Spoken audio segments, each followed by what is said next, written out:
Jemaat yang dikasihi Tuhan, sebelum kita akan mendengarkan firman Tuhan, mari kita bersatu di dalam doa mohon pimpinan Tuhan untuk kita dapat merenungkan firman Tuhan pada pagi hari ini. Bapa di sorga, kami datang kepadamu, Engkau tahu hati kami, Engkau tahu kerinduan kami yang dalam akan firman-Mu. Dan hari ini Tuhan, kami ingin dipuaskan dan disegarkan melalui kebenaran-Mu, sehingga jalan-jalan hidup kami boleh diluruskan dan kami boleh menjadi anak-anak Tuhan yang senantiasa hidupnya berkenan kepadamu dan mentaati kehendak-Mu. Bersabda ya Tuhan, kami siap mendengar, demi nama Tuhan Yesus kami berdoa. Amin. Saudara-saudara yang saya kasih dalam Tuhan, firman Tuhan kepada kita pada pagi hari ini diberi tema hati yang baru. Mari kita bersama-sama membuka Alkitab kita dan kita merenungkan kebenaran firman Tuhan yang terambil dari Yehezkiel pasal 36 ayat 26 sampai ayat yang ke-27. Demikianlah firman Tuhan.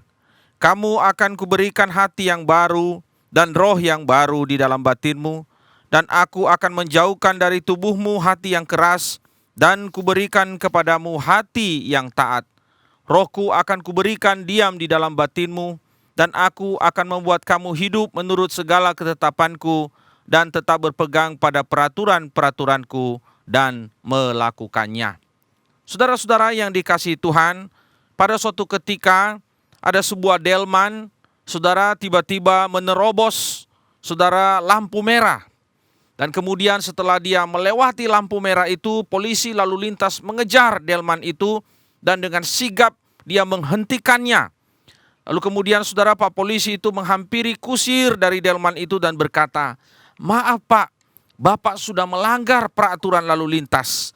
Tetapi saudara, dengan sigap sang kusir itu berkata, "Pak polisi, sesungguhnya hati saya ingin berhenti ketika lampu merah menyala. Tetapi hati kuda siapa yang tahu?" Saudara yang saya kasih dalam Tuhan, hari ini kita akan merenungkan satu tema, yaitu hati yang baru. Tentu saja hati yang dimaksudkan di sini saudara bukanlah jantung atau lever manusia. Tetapi hati yang di sini dimaksudkan di sini adalah menunjuk kepada kehidupan batinia seorang murid Tuhan. Nah saudara, teks hari ini kita tidak bisa pisahkan dari kisah pembuangan bangsa Yehuda di Babel. Seperti kita ketahui, bangsa Israel atau bangsa Yehuda itu adalah bangsa yang melanggar perjanjian dengan Tuhan. Dan itulah sebabnya saudara sekalian, para nabi diutus di tengah-tengah umat itu untuk memperingatkan mereka, tetapi mereka tidak pernah mau mendengarkan apa yang difirmankan oleh Tuhan melalui para nabinya. Mereka tidak mau mendengarkan peringatan Tuhan melalui hamba-hambanya. Maka sesuai dengan apa yang Tuhan katakan, akhirnya hukuman itu dijalankan. Mereka dibuang ke negeri orang, bahkan bait suci Tuhan dan kota Yerusalem yang megah itu dihancurkan. Namun saudara sekalian, di dalam anugerah Tuhan kita melihat bahwa hukuman yang mereka alami itu bukanlah tujuan. Hukuman yang mereka alami hanyalah sebuah jembatan menuju kepada sebuah pemulihan. Saudara sekalian, ini adalah satu hal yang luar biasa yang kita lihat dari apa yang Tuhan kerjakan di dalam kehidupan bangsa Israel. Allah mengizinkan mereka menjalani sebuah hukuman untuk sebuah tujuan yang lebih indah, yaitu pemulihan dan perbaikan bagi kehidupan mereka. Itulah sebabnya saudara sekalian, Tuhan telah memberikan kepada bangsa itu sebuah janji tentang pemulihan. Kalau kita membaca di dalam pasal 36 ayat 22 sampai ayat 30, di situ kita melihat bahwa Allah akan melaksanakan janjinya untuk memulihkan bangsa itu. Saudara sekalian, kita lihat bukan hanya saudara sekalian dikatakan mereka akan menjalani masa-masa pembuangan yang sulit, tetapi Tuhan juga berjanji bahwa Dia akan memulihkan keadaan mereka. Di dalam ayat yang ke-22 pasal 36 dikatakan, "Bukan karena kamu aku bertindak." Saudara, Tuhan sendiri yang akan memulihkan bangsa itu, bukan karena kebaikan mereka, bukan karena kehebatan mereka, tetapi saudara, Allah memulihkan bangsa itu oleh karena namanya dan oleh karena kekudusannya. Pasal 36 ayat 22b dikatakan di situ, "Karena namaku yang kudus. Saudara sekalian, Tuhan tidak hanya sekedar memulangkan bangsa Yehuda ke tanah perjanjian. Tuhan sudah menjanjikan bahwa ada terjadi satu pemulihan yang lebih radikal daripada sekedar mereka dikembalikan ke negeri Kanaan atau ke tanah Palestina. Dia akan mendatangkan satu perubahan yang radikal di dalam diri mereka. Dan pemulihan itu, saudara, terjadi dari dalam. Saudara, Tuhan mengerjakan pemulihan itu dari dalam. Saudara sekalian, jika seandainya Allah hanya memulangkan bangsa Israel itu kembali ke negeri mereka, maka ini tidak akan bisa menyelesaikan akar persoalan. Bukankah saudara, persoalan utama dari bangsa itu adalah ketidaktaatan mereka? Maka saudara sekalian, pemulangan dari bangsa itu, saudara, diiringi dengan satu hal yang jauh lebih penting, yaitu hati mereka yang harus diubahkan oleh Tuhan. Saudara yang saya kasih dalam Tuhan, itulah sebabnya Tuhan menganugerahkan kepada mereka sebuah perubahan yang tidak pernah mereka bayangkan dan bahkan tidak pernah mereka pikirkan sebelumnya. Perubahan itu menyelesaikan akar persoalan yang menyebabkan selama ini mereka memberontak kepada Tuhan, tidak taat kepada Tuhan, dan hidup di dalam dosa. Tuhan melakukan transformasi yang sejati, yaitu transformasi dari dalam, di dalam kehidupan umat itu. Nah, saudara, kita akan melihat apa yang Allah kerjakan di dalam sebuah transformasi atau perubahan di dalam kehidupan bangsa itu. Yang pertama, saudara, Ia memberikan hati yang baru dan roh yang baru di dalam hidup mereka. Di dalam ayat yang ke-26 dikatakan, kamu akan kuberikan hati yang baru dan roh yang baru di dalam batinmu. Saudara sekalian, bangsa Israel itu dikenal sebagai bangsa yang tegar tengkuk. Tetapi bukan hanya tengkuknya yang tegar, saudara. Tetapi juga dikatakan mereka adalah bangsa yang hatinya keras. Kata hati yang keras di sini, saudara, khususnya kata keras, menggunakan kata eben, yang artinya hati yang batu, hati yang membatu. Saudara, ini menggambarkan bagaimana kerasnya hati bangsa itu. Susah untuk dihancurkan. Nah, oleh sebab itu Allah bekerja di dalam hati mereka untuk melembutkan hati mereka. Nah, saudara, dikatakan Dia mengubah hati yang keras itu menjadi roh yang baru, bahkan hati yang baru di dalam diri mereka, hati yang taat di dalam diri mereka. Saudara, kata taat di sini menggunakan kata basar yang artinya daging. Saudara, daging adalah sesuatu yang lembut, bukan? Jauh berbeda dengan batu. Saudara, kita tahu pisau itu bisa menusuk, susah untuk menusuk sebuah batu yang keras. Tetapi pisau atau pedang bisa dengan mudah menusuk sebuah daging atau membelah sebuah daging. Jadi kita melihat di sini sesuatu yang sangat kontras antara hati yang membatu, hati yang keras dengan hati yang lembut seperti daging itu. Saudara yang saya kasih dalam Tuhan, tidak ada cara lain untuk mengatasi persoalan bangsa yang hatinya keras selain tindakan Allah yang radikal. Dan fokus daripada Allah sendiri untuk mengubahkan bangsa Israel adalah memberikan kepada mereka hati yang baru dan roh yang baru. Dua istilah ini, saudara, menunjukkan kepada sesuatu yang begitu penting di dalam jiwa manusia, di dalam batin manusia. Bukankah roh dan hati itu adalah pusat dari kehidupan manusia? Saudara sekalian, kita tahu untuk menaklukkan sebuah kota berbenteng yang sulit sekali untuk ditembus, tidak dengan panah yang ditembakkan, tidak dengan tentara yang menyerbu, tidak dengan kereta perang yang menerobos masuk, tetapi saudara, dengan mengobok-obok dari dalam. Dan itulah yang Allah lakukan untuk menaklukkan kehidupan bangsa Israel dengan mengobok-obok dari dalam, dengan mengubah hati mereka. Dia menaklukkan hati mereka. Dia memberikan kepada mereka hati yang baru dan roh yang baru. Saudara, perubahan ini yang dikerjakan oleh Allah ini bukanlah usaha manusia. Tidak ada seorang pun yang sanggup untuk melakukannya. Manusia sehebat dan sekaliber apapun, saudara, tidak akan sanggup mengubah hati manusia. Hanya Tuhanlah yang bisa mengubahkan hati manusia. Saudara yang dikasihi Tuhan, tahun-tahun COVID adalah masa-masa yang sulit bagi saya dan semu, bagi istri di dalam menjalani kehidupan di dalam keluarga kami. Saudara, ada satu masa di dalam masa-masa 3 tahun yang sudah kita lewati, bukan menghadapi COVID-nya saudara, tetapi menghadapi anak-anak kami, terutama anak kami yang kedua. Saudara, anak kami yang kedua pada masa-masa beberapa tahun yang lalu itu memasuki masa remaja awal. Tidak mudah untuk menghadapi anak kami yang kedua ini. Saudara, sekalipun kami dibekali dengan berbagai ilmu untuk bisa membina, mendidik dalam segala tugas-tugas parenting kami, tetapi saudara, kami tahu bahwa mendidik anak kami yang kedua ini begitu sulit sekali saudara. Apalagi ketika dia mulai masa-masa remaja awal. Saudara, setiap kali kita ajak dia berdoa, di dalam keluarga kami saudara ada doa malam saudara, dia akan sangat sulit sekali untuk mau ikut bersama dengan kami.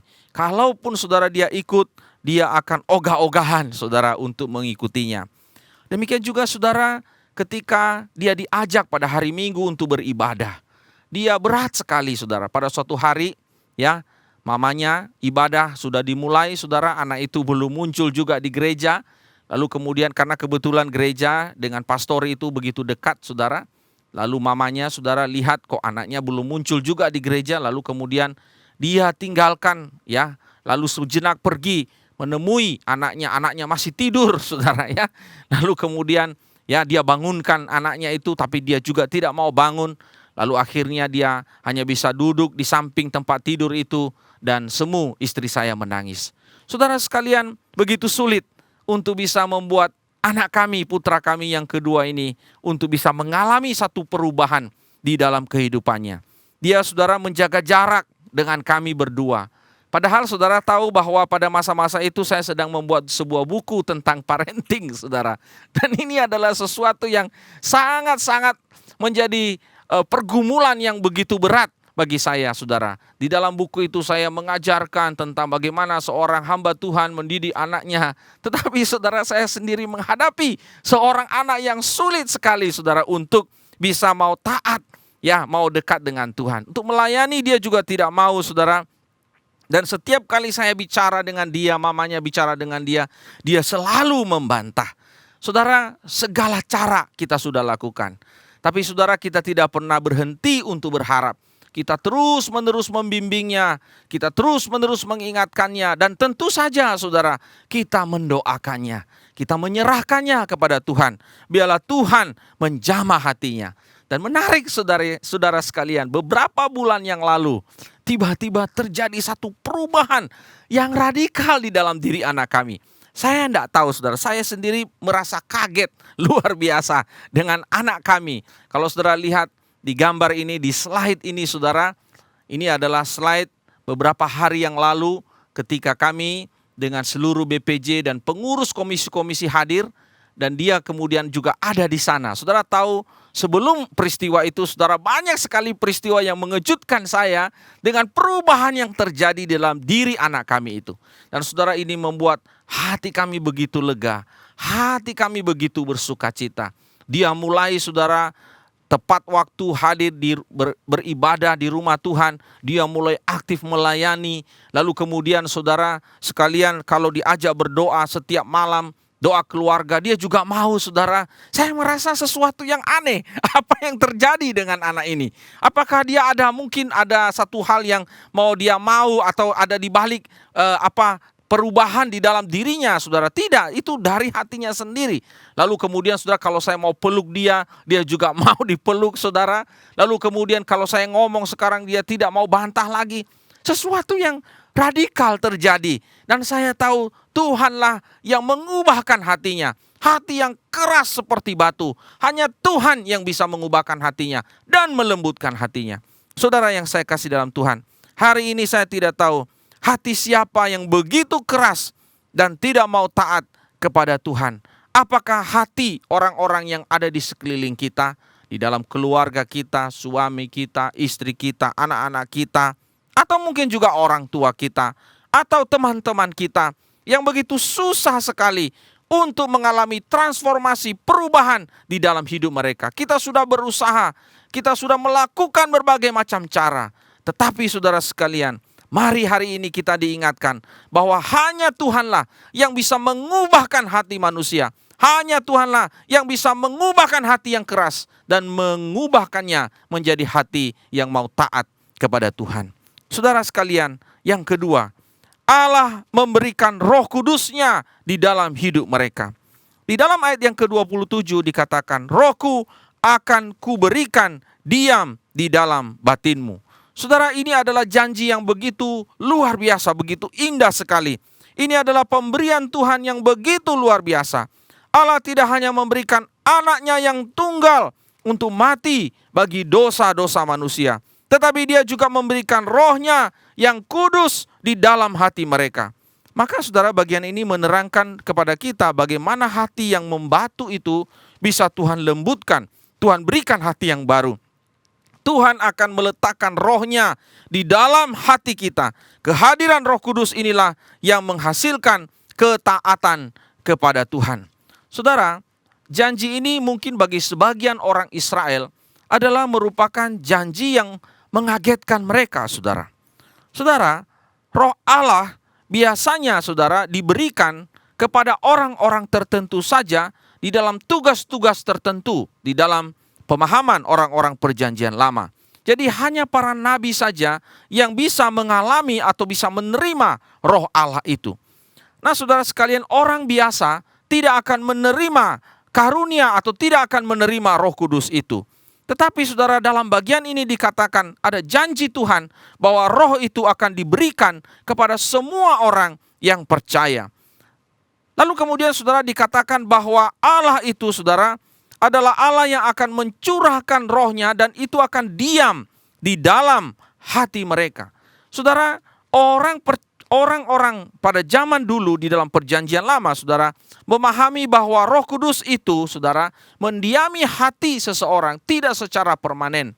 Itu bersifat sementara. Roh Allah bisa sewaktu-waktu meninggalkan seseorang. Nah, inilah pemahaman sebagian orang-orang di dalam zaman perjanjian lama, saudara. Lalu kemudian kita juga menyaksikan, saudara, kisah Saul misalnya.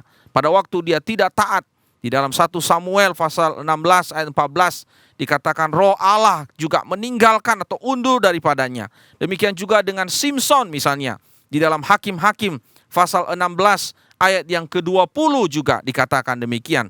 Tetapi kita melihat, saudara, di dalam terang perjanjian baru, kita melihat makna yang lebih penuh dari janji itu, dari janji ini, di mana Roh Kudus itu berkarya di dalam hati manusia. Dia melahirbarukan seseorang. Yohanes pasal 3 ayat 3 sampai 8. Dia mencurahkan kasih Kristus di dalam hati seseorang. Roma pasal 5 ayat yang ke-5. Nah, kasih inilah yang kemudian mendorong seseorang untuk memberikan ketaatan yang benar kepada Allah. Dan yang lebih indah lagi, saudara, Roh Kudus itu akan tinggal diam terus menerus mendiami hati seseorang. Jadi tidak lagi bersifat sementara, tetapi permanen di dalam diri setiap orang yang percaya. Karena dia adalah meterai kepemilikan atau jaminan di dalam pengharapan orang-orang yang percaya. Efesus pasal 3 ayat 13 sampai 14. Nah, inilah, saudara, sesuatu yang luar biasa yang Allah berikan kepada orang-orang yang dikasihi oleh Tuhan. Orang-orang yang percaya kepada Tuhan. Dia mengubahkan kehidupan mereka dengan menganugerahkan kepada mereka Roh Kudus-Nya. Saudara sekalian, seorang bernama Dave Murphy pernah mengatakan begini. Dalam banyak organisasi, membuat perubahan bagaikan memoleskan lipstik kepada anjing bulldog. Anda harus berusaha keras. Seringkali yang Anda dapatkan hanyalah noda lipstik dan seekor anjing bulldog yang marah. Saudara, entah bagaimana caranya memoleskan lipstik di bibir anjing bulldog, saudara. Melihat anjingnya saja sudah menakutkan, saudara ya. Apalagi mau kasih lipstik di bibirnya, itu pasti sulit sekali, saudara. Dia akan berontak dan dia bisa-bisa marah dan gigit saudara ya. Kalau saudara tidak sabar atau saudara terlalu gegabah. Perubahan adalah sesuatu yang sulit, saudara, di dalam kehidupan setiap orang. Sama sulitnya dengan seperti menaruh lipstik di bibir seekor anjing bulldog, saudara. Jemaat yang dikasihi Tuhan, hari-hari ini kita mungkin bergumul dengan seseorang yang menurut kita begitu susah untuk berubah. Segala cara kita sudah kita lakukan. Kita ingin hidupnya itu lebih baik dari hari kemarin dan hari esok lebih baik dari hari ini. Kita ingin hidupnya itu mengalami pertumbuhan di dalam iman. Tetapi saudara sekalian, betapa susahnya mengubah orang ini. Seperti menghadapi bulldog yang begitu sukar itu. Namun saya mau katakan kepada saudara bahwa ketika orang itu mengalami jamahan Roh Kudus, ketika Roh Kudus itu bekerja di dalam hatinya, maka tidak ada yang mustahil. Tuhan bisa mengubahkan kehidupannya. Tuhan bisa mengubahkan perilakunya. Tuhan bisa menjadikan dia seorang yang taat kepada Tuhan, taat kepada firman Tuhan, taat kepada apa yang Tuhan inginkan, apa yang Tuhan kehendaki. Saudara, atau tidak sadar, maaf saya katakan, mungkin saya bulldog itu, atau mungkin juga saudara bulldog itu. Begitu sulit hidup kita untuk bisa berubah. Walaupun kita adalah orang yang percaya, kita begitu sulit untuk menuruti firman Tuhan, menuruti kehendak Tuhan. Kita sulit sekali menghidupi firman yang mengubahkan hidup kita. Hari-hari yang kita lalui sama saja, tidak ada perubahan di dalam hidup kita. Dan kita berkata, wah, sulit hidup saya berubah. Wah, memang hidup saya seperti ini. Saya tidak mungkin bisa berubah. Saudara sekalian, hari ini firman Tuhan mengingatkan kepada kita bahwa Tuhan sanggup melakukannya. Roh Kudus sanggup mengubahkan hidup kita. Nah, hari ini saudara, kita diingatkan kembali ada dua hal yang penting tentang transformasi yang Tuhan kerjakan dan mau Tuhan lakukan di dalam kehidupan umat Israel, dalam kehidupan umat Tuhan, tetapi juga di dalam kehidupan saudara dan kehidupan saya. Tuhan ingin mengubahkan kehidupan kita dengan cara yang pertama, Dia memberikan hati yang baru dan roh yang baru di dalam hidup kita. Dan yang kedua, Dia memberikan Roh Kudus-Nya di dalam hidup kita. Mari kita berdoa. Bapa, berkatilah firman-Mu, hamba-Mu telah selesai berbicara. Biarlah Roh Kudus-Mu menolong kami, agar firman yang kami dengar tidak hanya membuat kami bertambah di dalam pemahaman pengetahuan kami, tetapi juga Tuhan, kebenaran firman-Mu ini oleh karya Roh Kudus-Mu kami boleh lakukan di dalam hidup kami. Kami tahu ada begitu banyak orang yang sulit dan sukar di sekitar kami. Segala macam cara kami sudah kerjakan dan lakukan, tetapi Tuhan, banyak hal yang rasanya sia-sia. Tapi hari ini kami diingatkan bahwa Tuhanlah yang sanggup mengubahkan hati manusia. Tuhanlah yang sanggup memberikan roh yang baru dan hati yang baru. Bahkan Tuhan memberikan Roh Kudus-Nya di dalam setiap hati manusia, menjamah, menginsyafkan mereka akan dosa mereka, dan membuat mereka berbalik kepada jalan-jalan Tuhan. Atau mungkin Tuhan, kami adalah orang-orang yang termasuk sulit untuk berubah. Kami mungkin merasa bahwa kami tidak mungkin lagi berubah. Bahkan mungkin kami menyerah dan kami kehilangan harapan. Tetapi melalui kebenaran firman-Mu Tuhan, kami diingatkan kembali akan karya Tuhan yang luar biasa, yang bekerja dari dalam kehidupan kami, dari hati kami. Dan kemudian Dia akan mengubahkan kehidupan kami, menjadikan hati kami baru, hati yang taat, hati yang mau ikut pimpinan Tuhan di dalam hidup kami. Tidak ada yang mustahil bagi-Mu Tuhan. Tolong kami agar kami boleh menghidupi firman-Mu di dalam hari demi hari kehidupan kami. Berkati firman-Mu, berkati setiap kami. Demi nama Tuhan Yesus kami berdoa. Amin.